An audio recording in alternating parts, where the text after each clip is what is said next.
All right, guys, welcome to the show. Keith Reza with the one and only. Hello, everyone. It's Alan Lee here. Energized, ready to go, ready to make this thing happen. That's his new slogan. Hello, everybody. We got a great show tonight. Thanks for tuning in. If you like it, subscribe, rate, and review on Apple Podcast at Reza Riffs. Alan is on his Zoom telephone right now. First Zoom interview on the car that he's doing. Yeah. We've got my air conditioning on.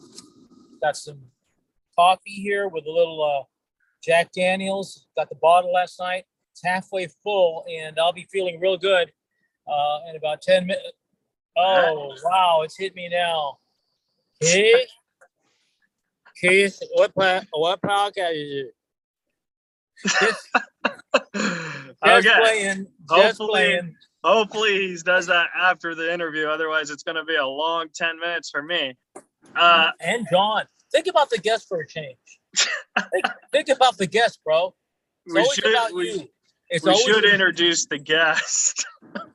Oh, God, we got a great guest. A couple things before I introduce him. I'll be at the Rec Room on October 30th with Jeremy Hotz. Get your tickets at www.recroomhp.com. Other than that, it's a great room, by the way. It's a great room. It's a great room. Alan Lee should go up there and open too. Yeah, I performed there once before. So yeah, get your tickets. I'm also on Cameo if you need a cameo. And speaking of a cameo, our guest is on Cameo. That's how I met him. You've seen him in everything, or you've heard him in everything. He's the voice of Deadpool in the Marvel games, the voice of Buster Bunny, the tiny Looney Tunes. He's been on Star Search where he won, and he is the voice, perhaps best known for the voice as Rico the raccoon in Pocahontas. I'm just kidding. Oh my God! My God! He's best known as the voice of the Crypt Keeper and Tales of the Crypt. We got the great John Kassir going to be zooming in with us. Subscribe, rate, review if you like it. Alan, are you ready to rock and roll? Oh, yeah. All right, guys, enjoy the show.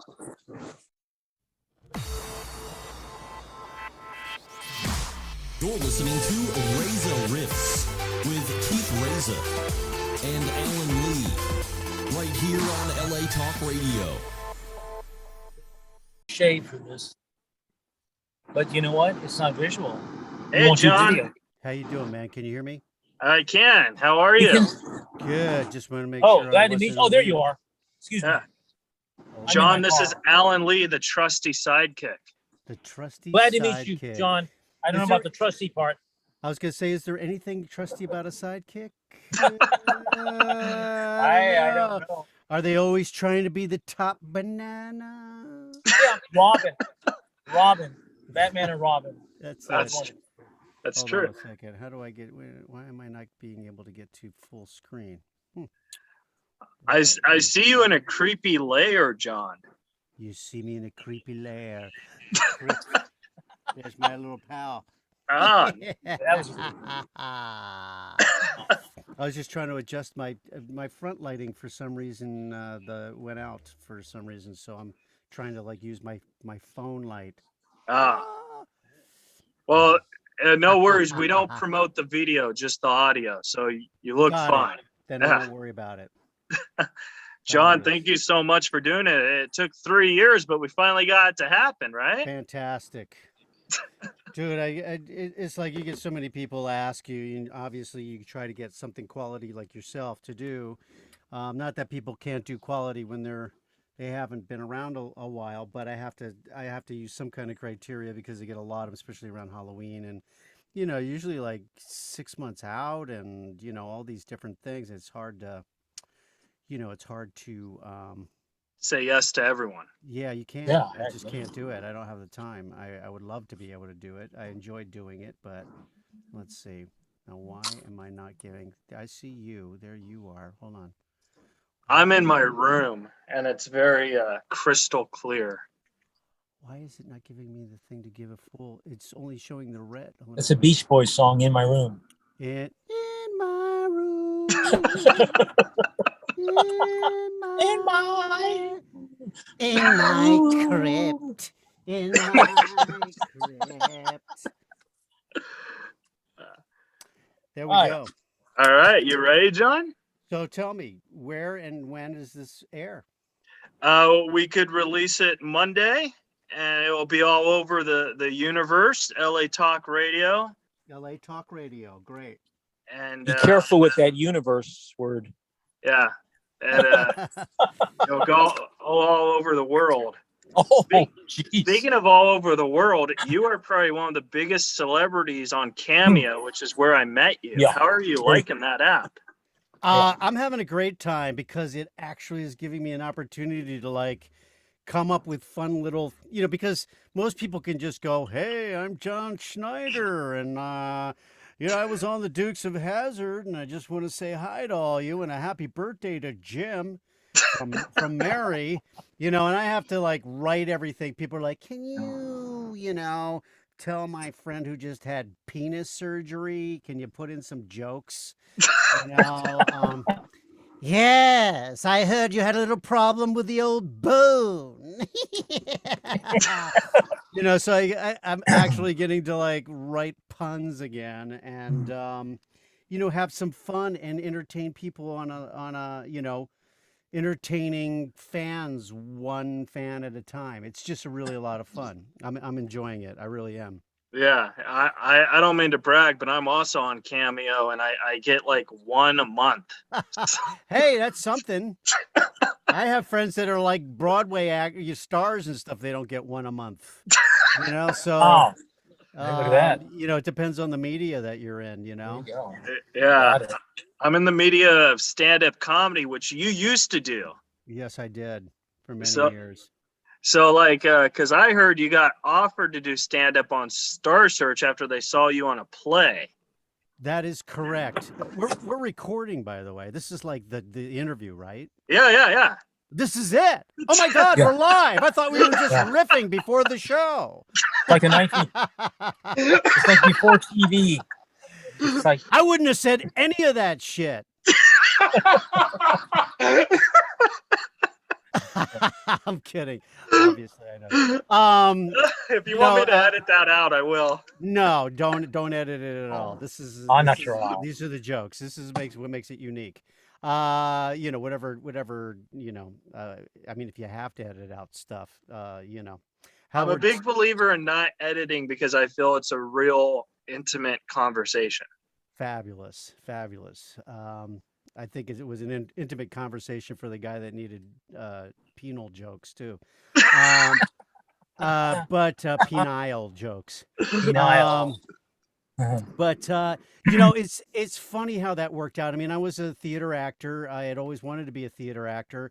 I went from studying theater in college and having acted on stage pretty much my whole life as a kid, and to my first off-Broadway show in New York, and I found out how little it paid and how hard it was to make a living at it. And I was making more money street performing than I was on stage in New York. And after a number of years of roughing it, I had done sketch comedy with a comedy group that came out of Baltimore, where I grew up and where I'd gone to college, called Animal Crackers, and we were kind of like the Baltimore's version of Second City.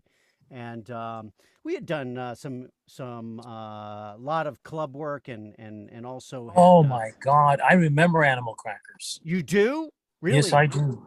Fantastic. I don't want to date myself. Well, we had created quite a name for ourselves over, a That's little right. bit of time, but That's right. and you definitely are dating yourself, but, so as am I. But I had done sketch comedy and that kind of thing, street performing, but I hadn't really done much in the way of stand up. And we had done USO tours all over the world, for the U.S. military and that kind of thing.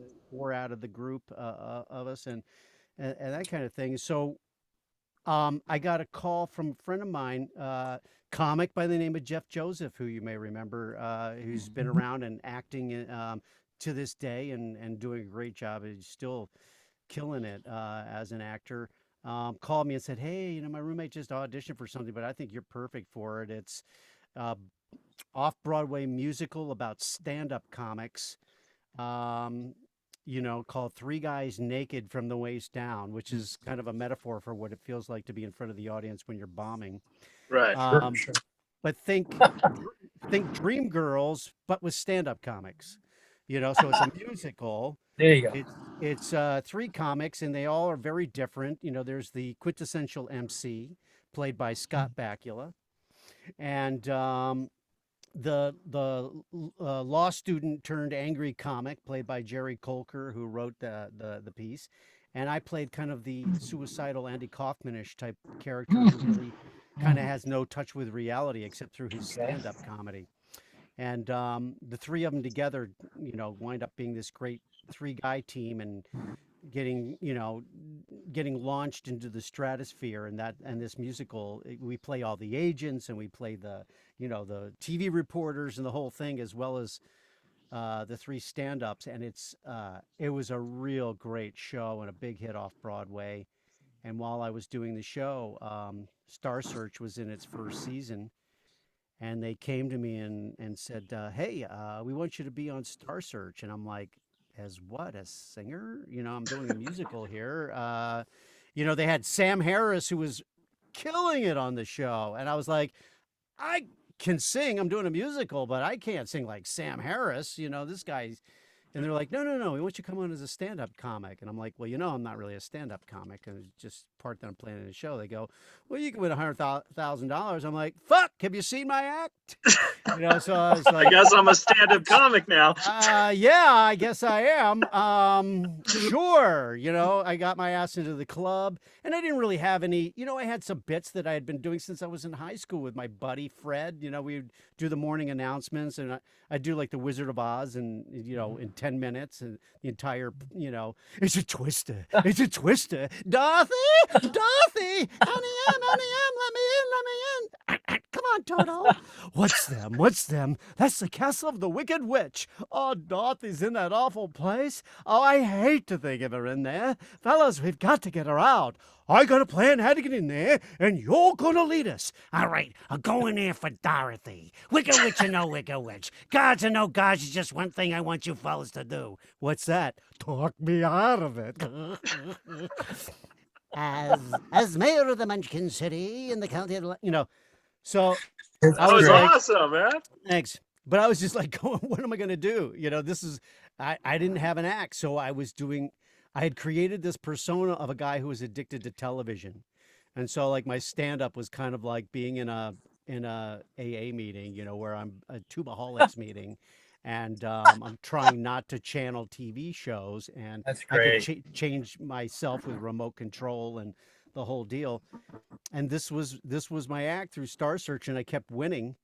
And I was, every time I won, I had to, come up with a new 2.5 minutes, 3 minutes that they would want you to do. And that's very hard. I don't think people realize how hard that is on a competition show like that. Oh my God. As a performer, you're not there doing it to compete. I mean, you compete for parts, but you compete by doing your job. You don't compete by like, hey, I'm going to be funnier than you, kind of thing. But, I think it worked in my advantage, because some of the comics had to like take bits out of their act and kind of smash them into 2.5 minutes without us knowing them, without us getting a sense of who they were. And here I am doing like, trying to emulate somebody like Ernie Kovacs and go out there and do my 2.5 John Kassir show for 2.5 minutes, which is kind of the way I treated it. And, and it worked in my favor. By the time I won 6-7 times and wound up in the semifinals, I went up against Rosie O'Donnell in the semifinals and Sinbad in the finals, and I won. The next thing I know, they're like, "You're going to be opening for Tom Jones in Vegas." And I was like, everybody's patting me on the back going, "Oh my God, you're going to open for Tom Jones." Like, I can't open for Tom Jones in Vegas. Why not? I have no fucking act. How am I going to open for Tom Jones in Vegas, So I got my ass in the clubs, and, in between doing Three Guys Naked off Broadway and working the clubs, I was opening for the Temptations and the Four Tops on their TNT tour, and Lou Rawls, for 5,000 people at Michigan State in this huge, auditorium. And, and having come from the theater, I was used to playing on stage, so it wasn't like it was foreign to me at all. In fact, I Yeah. probably had a lot more stage time than most of the comics who were up and coming. Now, Everybody. when you beat Sinbad, like, were you, like, part of you had to be kind of like shocked in a way, you know what I mean? Like, Oh, I didn't expect to even go more than 1 week. I mean, Right. it was like they're like, oh, you're gonna get your AFTRA card. And I was already SAG, Screen Actors Guild, but you're getting your AFTRA card, and by the time they rerun it and stuff, you'll make a couple of grand. I was like, hey, I was getting paid $175 a week off Broadway. It's like, so, and then you start winning, and you're like, shit, I could win this thing. And you're coming, I'm flying back and forth because I'm doing the show in New York, 8 shows a week. And, they're working around my schedule and all this stuff. And, and then I came in at the end of the first season. They already had the people who were going into the semifinals and the finals for the first season. So I was the continuing champ, going into the second season. And, as a lot of people know, Brad Garrett wound up winning the first season, rightly so. He was so wonderful. And, and so I had the whole summer to start getting my ass in the clubs and working up some material and stuff to come back in the fall as the continuing champ into the thing. But, I had met Rosie O'Donnell in a little club in Long Island, Sheepshead Bay or something, and she was the MC. She's like, oh, I watched you on TV. And she knew all about my work in theater. And, that's why she was such a great, show host when she was a talk show host, because she so gets into this stuff. Yeah. And I was like, oh my gosh. And then all of a sudden I'm like up against her, and I'm like, damn, she's pretty good. She was just the MC when I was doing it, but I know she's got like a lot of good material, and she's likable, and she's, and so, at that point you're like going, oh, if I don't win, I don't win. Nobody can expect me to win. I wasn't even expected to be a stand-up comic, and, and the judges really liked what I was doing, and they, and I really just tried to do my best to do a great act every week. Was Tom Jones opening up for Tom Jones worth it, or was the 100,000 more better? Oh, if I had taken any one of those hotel keys that got thrown on stage from women, back then they were still throwing hotel keys on the stage, Yeah. and underwear and pantyhose and all kinds of stuff. I was like, I'd show up at their door, boop, boop, boop. Listen, Tom can't make it, but what about the opening act?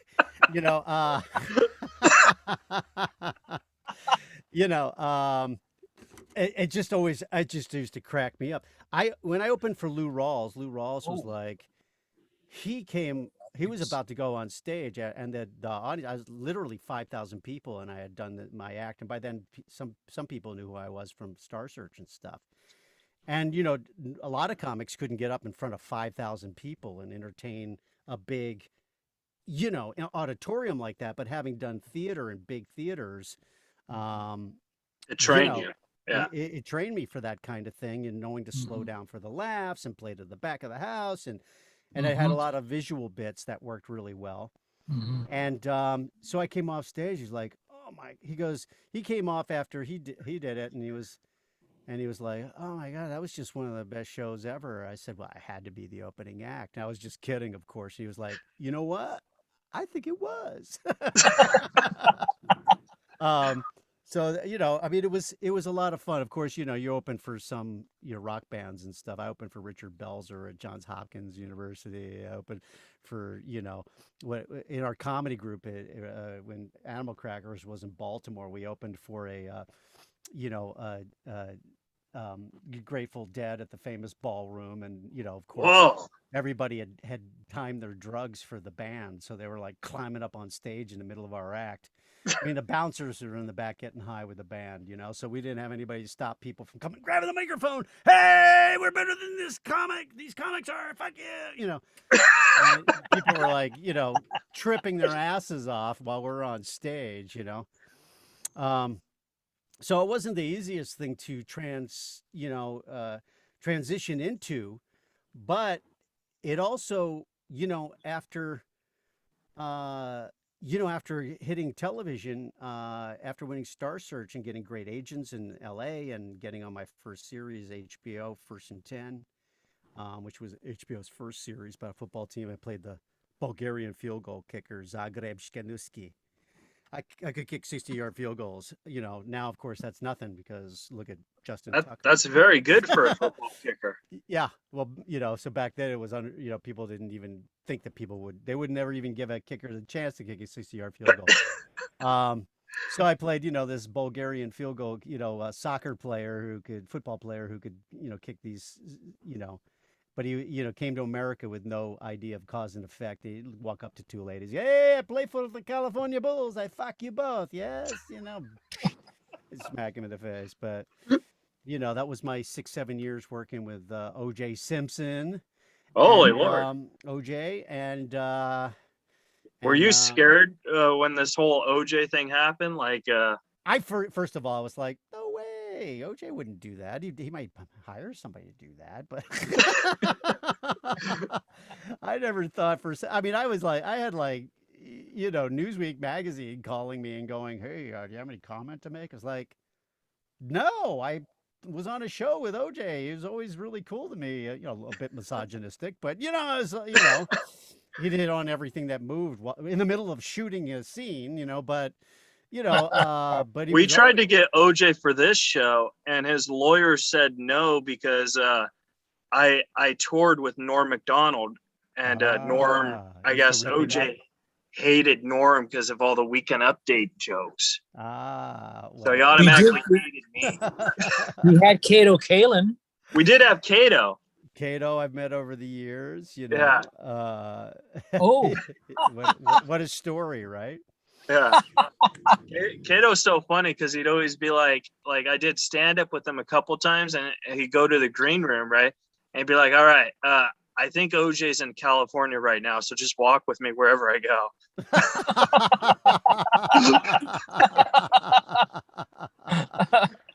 Wow. So how did you transition from stand up to voice acting? Well, I was doing First and 10 on HBO, and HBO called my agents, or HBO, the casting people for Tales from the Crypt, who had done other stuff for HBO, called my agents and said, hey, listen, John would be great for this. We need somebody who can, because I had done all these characters. I didn't have jokes in my stand-up because I had never written any. I was all, all these characters and voices and, stream of consciousness stuff. And they were like, we need somebody who could do that. We need somebody who could be the voice of this character, who can be funny, who can be a good actor, all these things. Will he come audition at Kevin Yeager's studio? And I had collected the comic books as a kid, so I was like, I couldn't believe they were making it into a series, first of all. I was like, oh, that's like a dream come true. Yeah. I mean, I went to the audition just to see Kevin Yeager's studio, and Kevin had made Chucky and, designed Freddy Krueger, and he had all this cool stuff down there. And I was like, oh my God, I'm going to get to go to Kevin Yeager's studio, and hang out with Kevin Yeager, and I show up and he's working on different versions of, the puppet. And, he's got all these different versions, some of them with a nose, some of them without. They all have rotting teeth. He had made him they didn't give him much money to start with because it was HBO. They didn't have big budgets at that time. Mm-hmm. And, he was using spare parts. He was using, Chucky's eyes, which wound up sticking, with the character because they just wound up looking great. But originally he was just using spare parts out of his shop. And, if you notice in the first couple of seasons, the Crypt Keeper talks slower and more ominously. That was because his mouth didn't work very well. So once we got picked up and they gave him more money, he was able to, help me out doing that stand-up delivery that we did. But I saw the puppet. I saw what it looked like. I saw people looking at the script going, at the puns going, be careful what you ask for. You may get it. This sucks. I'm like, these guys don't get it. Yeah. This is Shakespeare to this guy. This is awesome. You know, it was Alfred Hitchcock who said, you know, puns are the highest form of alliteration. You know, they're just really great stuff. And of course, I started leaning my own shit into it, and you know, I was like, oh, I'll give it my Wizard of Oz, Margaret Hamilton laugh, and I'll give him a lot of texture, and you know, just imagine drool coming out of his mouth while he's speaking, and you know, when he breathes, he's got to breathe in through the holes in his neck, and you know, I approached it as an actor would, and I started doing it for Kevin Yeager in his studio. He just had a little boombox with a little lav mic. He didn't have any studio or anything there, and he's recording it on a cassette tape. And I started doing the voice, and he was like, you could tell he was already had been through so many bad versions of it that he was just, you know, and when I started doing it, it was like, oh my God, yes, yes, yes. And he's like giving me that rolling thing with his fingers, go, you know, and I started laughing because he's so animated. And I'm like, oh, great. You know, Crypt Keeper laughs at his own jokes. This is perfect. And I just started doing it more and more. And, you know, like the next day he had me doing it for Joel Silver and Richard Donner. And those were the big bosses, right? Oh, they were the biggest guys in the business at the time, you know? Richard Donner. You know, I'm so sad he's gone. What a great guy. I mean, just not only just a great director and did some of the most amazing stuff ever, but I mean, he directed Omen, for Christ's sake. I mean, on top of everything, people are like, really? He did that? It was like, you know, the Omen. I mean, he did so many different genres of movies. Some of my favorite Tales from the Crypt episodes are his too, of course. But you know, did it for them. They're great. This is awesome. We'll see you on the set. And I'm like, you know, you don't believe it until somebody actually until you get it. Yeah. Yeah.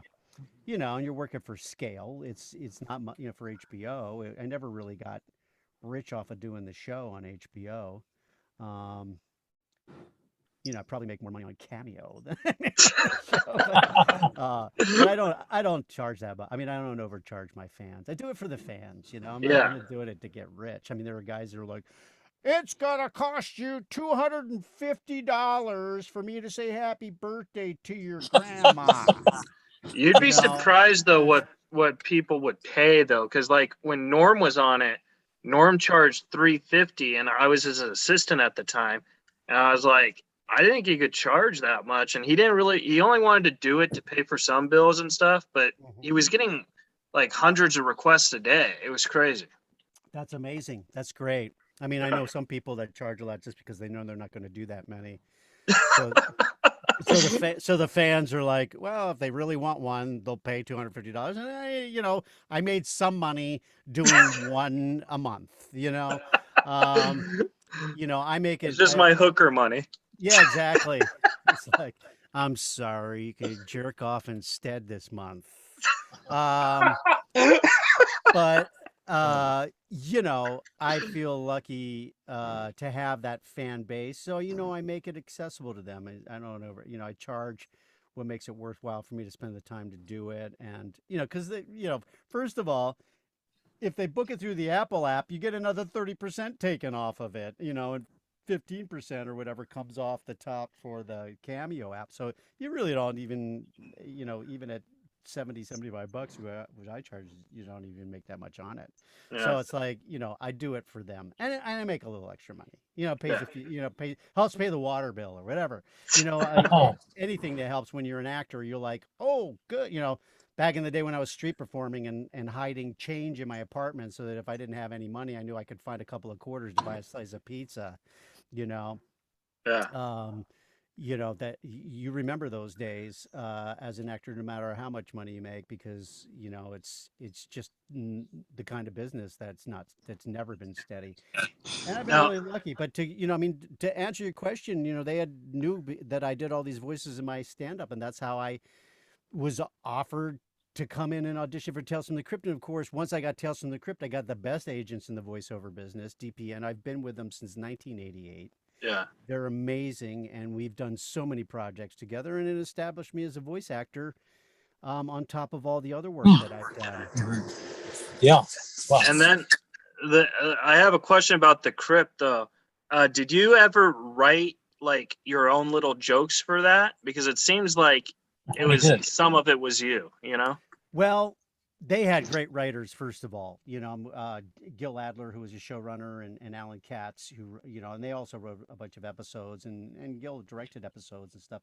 They were great because you could tell when you had bad writers, when the Crypt Keeper would get pimped out for some hockey team, or, to do the intro for the new hockey season, or to do some advertisement. Bud Light stuff and all that was written by great writers, copywriters, and that stuff was great. But some people didn't get the puns very well. And when it wasn't written well, you could tell. I mean, it was hard to deliver it. So I was very lucky to have those guys. But over the years, I used to entertain them in the studio when we were recording, doing the Crypt Keeper as John Wayne, or the Crypt Keeper as, we even did like Howard Stern. You're a shock jock, I was, I'd be like, I love a ghoul who'll give you head and then let you keep it. The next week it's in the fucking copy. I'm just like, oh my God, this is great. But I and over the years I've had to write a lot of different stuff when every season we launched a new season, or every time we launched a new movie or whatever, I would have to do 2 days of drive time radio interviews as the Crypt Keeper. Holy Lord. So wow. They'd start with the wet East Coast and come across, early in the morning. I'd start like 5 a.m. in the morning and come across the United States and do like 50, 60 of them in 2 days. Wow. Was that hard for you? Because it was hard, and I'd come up with something and I'd jot it down, so then I'd have that pun for another time. And so when people ask a lot of the same questions, or I'd lead the questions into that stuff. But I had it's like now when I do the cameos, I try to make each one individual, but a lot of people request the same kind of things, whether it's birthdays or that kind of thing. So a lot of the same puns come up, but I try to make each one as individual as I can, but it's hard. There's just so many things that rhyme with words that have to do with death and dismemberment. Yeah. I think National Death Day would be huge for the Crypt Keeper, like a little totally cameo. I don't know. Right. That's right. But I'd have to charge because you can take it with you. Now, John, we have a couple Twitter questions for you, and I want to respect your time, so I want to nail these. This is from Twisted Viv 18. John, is Buster Bunny Bugs' son? No.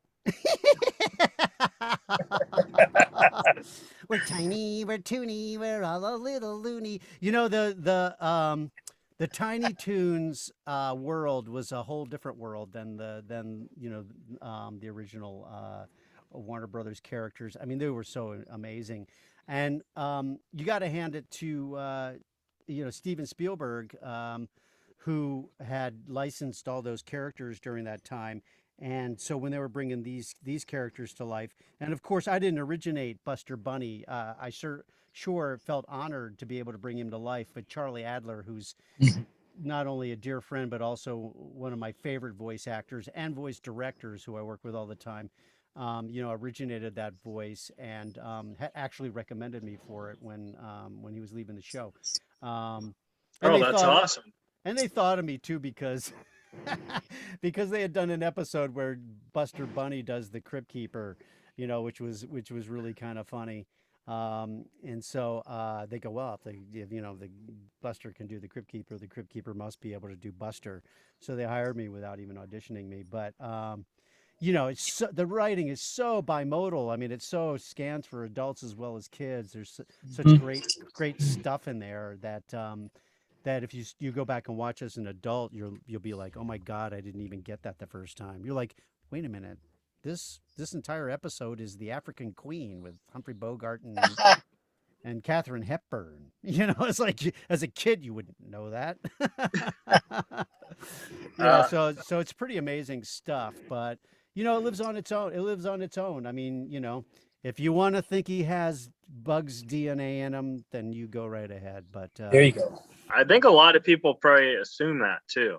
Like that was a good Sound like a corny question, but I thought that was a good question because you're the expert, you know? You know, you may ask the writers or somebody involved with the creating of the show, and they may have a different answer. I mean,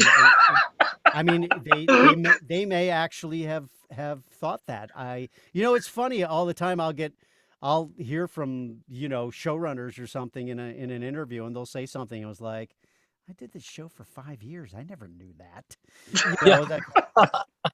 I mean, when I did Rocket Power, I had no idea how popular Ray Rocket was and Oh, yeah. Rocket Power until I started on Twitter, and people were like, "Oh my God, I love Ray Rocket." And I had a single dad, and we just thought it was so great. And I loved Reggie, and I started my own zine and the whole deal. And you're like, "Wow, this is really great." You just don't know what will. Is that the same feel for Deadpool? Like, did you know he was going to be just as popular? I loved Deadpool. I mean, I loved Deadpool as a character, and I was like so cool when they threw it to me, as the very first person to do Deadpool when they brought him to life. And they thought of me obviously because he talks to the camera and he does all these jokes, and he's a smart ass. And so I of course wanted to go a lot edgier with it, but they're like, "No, kids play this game. You can't really." So I was really glad when they cut, they scripted and cut Ryan Reynolds loose to do the foul-mouthed, dark character that I had always imagined him to be. But I knew that Deadpool I hoped that Deadpool was going to be popular. Of course, those guys switch up, like you'll do them for a couple of seasons and then somebody else gets to do them and you wind up doing Pyro or somebody else, or, they switch around. I think they don't want you to get too popular playing a character because then they have to pay you more. But Right.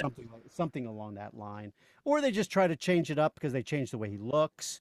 Once they made him beefier, they wanted a bigger boy. They hired Nolan North to come in because they wanted more of a, something that had a little more of a resonance to him, kind of guy, and I was like, that's cool.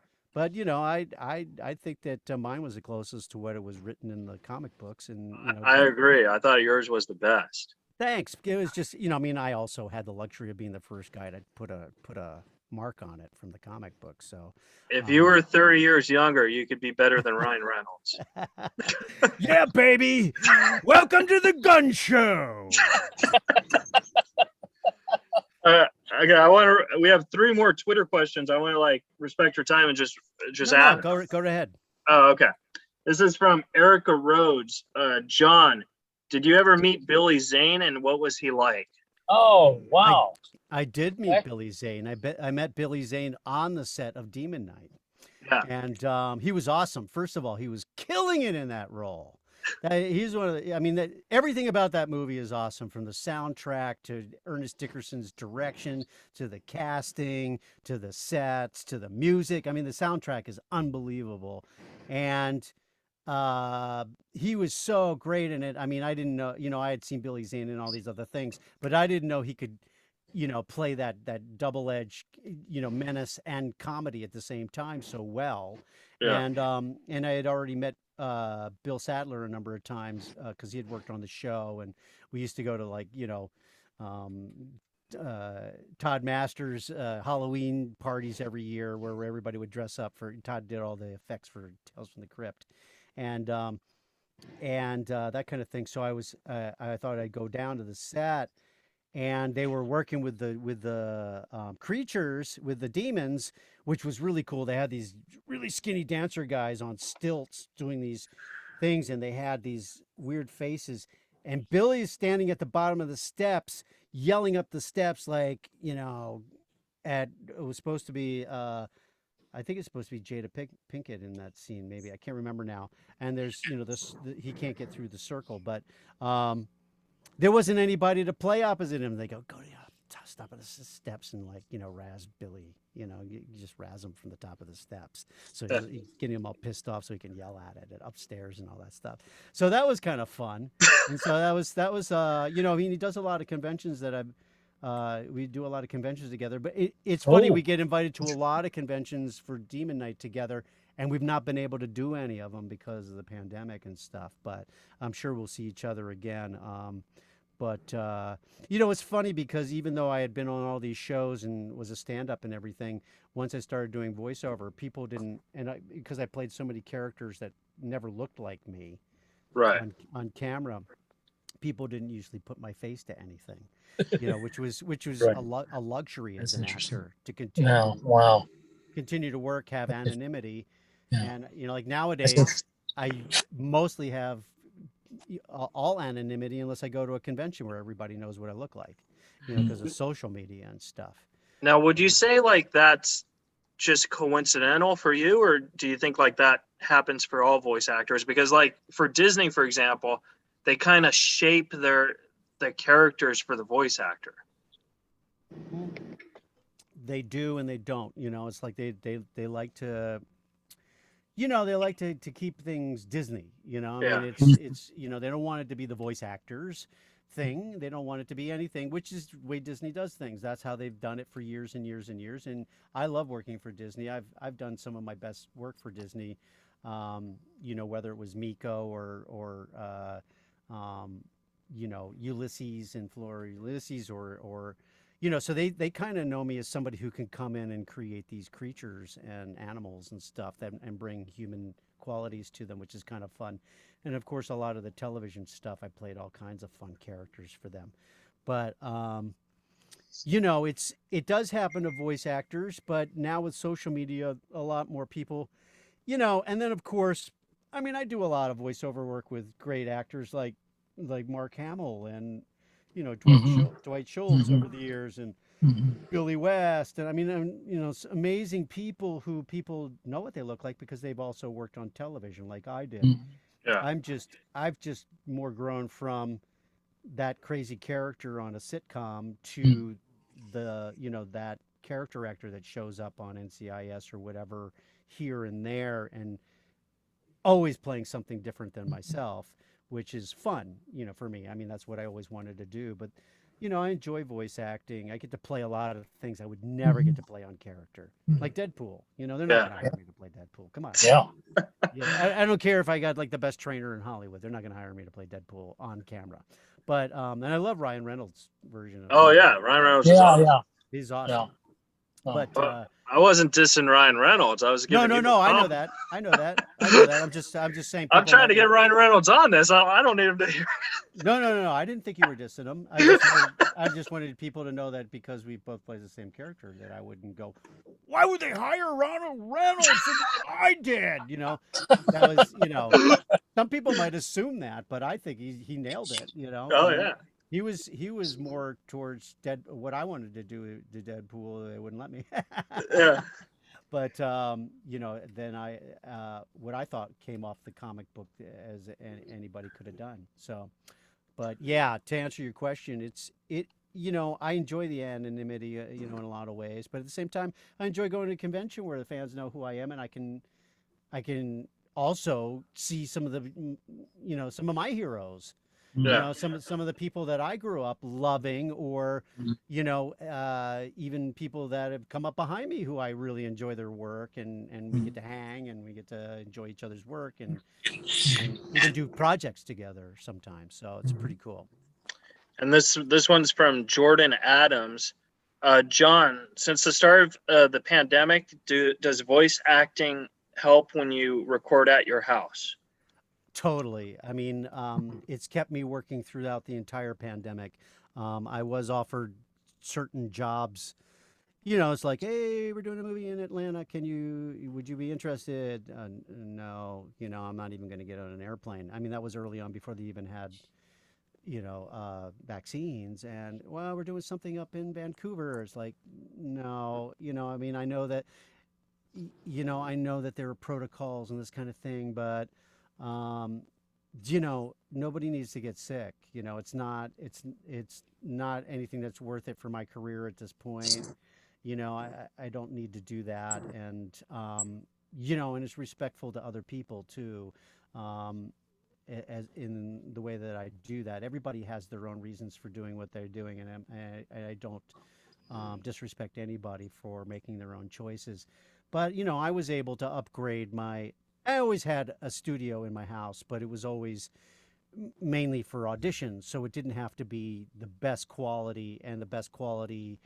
Um, now they have internet patching where has replaced the ISDN line, which was a fiber optics line where you could record from home and it sounded like you were recording in the studio where they were recording it. They now have something that I could do that over the Ethernet. Yeah. So Source Connect. So I have that, and I have one of the nicest mics you might want to put in your home studio. And I converted I've moved into a new home, and I'm building a new studio that's going to be awesome. But in the meantime, I had in my other home and in this home, I converted a walk-in closet, and it's plenty quiet enough. Because the better the mic, the more it's going to pick up other sounds. Yeah. And so I got a nice preamp, and I got the whole setup. And I literally had one of my best years in years working from home. I did Flora and Ulysses from home. I did, I did Dota 2 from home, which is, animated series is doing with a lot of wonderful actors. And, worked on Cameo. Can't forget Cameo. cameos that I worked on. Yeah, exactly. Well, I worked- we always save the last question for Alan Lee. Alan Lee, last question. Forget it. Time's up. Oh, see, the sidekick is a dessert with a cherry on top, and it just awesome. I have one for you. How about any nerd that comes up and he says, "Did you really hit on Elvira?" Did I hit on Elvira? I've known Cassandra. I first met Cassandra Yeah. in 1985. Oh, really? A friend had brought her down to see me in that show, Three Guys Naked from the Waist Down. Okay. Wow. And she and her husband were together at that time, and met her. And what a awesome, classy lady. Isn't she though? She's just unbelievable, Yeah. and has done really well for herself in creating not only that character but her brand. And she takes care of her fans. I mean, we did a lot of stuff together. We did all. I figured. We did all the Not Scary Farms together. We used to do the commercials for them and that kind of thing. We've seen each other at a lot of conventions. Last year, year before last, we were in Salem together, which was kind of fun. And she gave me one of her books, which I have, which I love. Cool. Her tabletop book, which is very sexy. Even my wife thinks so. And she keeps it on top. My wife keeps it on top of her desk in her office. Oh. But we just worked on Dota 2 together with Mhm. Andrew Robinson. Holy Lord. Hold a second. Yeah. Andy Robinson from Eastwood's. Yes. Magnum. Oh Yes. my God. Wow. That would come up. I'm He's sorry. Finish your thought. What a wonderful actor. God. And Really? and Ashley Lawrence, and who else is on that? Got a bunch of different people, but we had an amazing time working on that. Wow. But she's amazing. I love her, and but the fans love her because she's really good to the fans. Yeah. Well, John, speaking of fans, where can the fans go and follow you and support you if you want to be followed? Follow me on Facebook. They only allow you that 5,000 people as friends, and when people fall off, I always try. I to know. help people. I had to fight to get a friend request from you. But you know what? I put out the same information whether you're a friend or not. Yeah. And I also try to see if people send me PMs and stuff, whether they're friends or not. So you're not being left out just because you're not listed as a friend. I mean, they also have John Kassir, the Crypt Keeper, or Tales from the Crypt Keeper. There's a Facebook site for that too. But of course, I'm on Twitter under my own name, John Kassir, and I'm on Instagram, which I don't spend a lot of time on, but I do occasionally get to it, also under my name. And Cameo and Memo, where I'm doing people's fun gifts to each other. It gets very busy here around Halloween. And I've done everything from gender reveals to, penile jokes. But Yes, I know about trying to get a stiff to stand up. Well, John, thank you so much for doing it. Yeah. The good news Hey, is I won't have to ask you for 3 more years. So Fantastic. I really had fun, and I hope you did too. It was an honor to talk to you. I did, Keith. Thank you, guys. And Thank you know why they call them a side kick? Because they always get kicked in the side in the end. Get out of my frame. This is not a 2-shot. Anyway, I just had to go there. I don't know why that came to me while we were Very talking good. about it. You're saying That was awesome. the side got kicked. Anyway, you're all top bananas to me. Love you guys, and I love all Thank your you. fans out there. I appreciate you as friends, and Thank you, sir. thank you for being fans. Well, thank you so much for doing it, John. Honored to talk to you, and have a great day. Happy Halloween, my favorite horror day. Check out John Kassir on Cameo. And Reza Riffs. And Razor Riffs. All right, guys. Thank you so much, John. Thank you again. Thank you. Subscribe, rate, and review. And we'll see you guys next week. Patch all your stuff onto my sites. You're listening to Reza Riffs with Keith Reza and Alan Lee, right here on LA Talk Radio.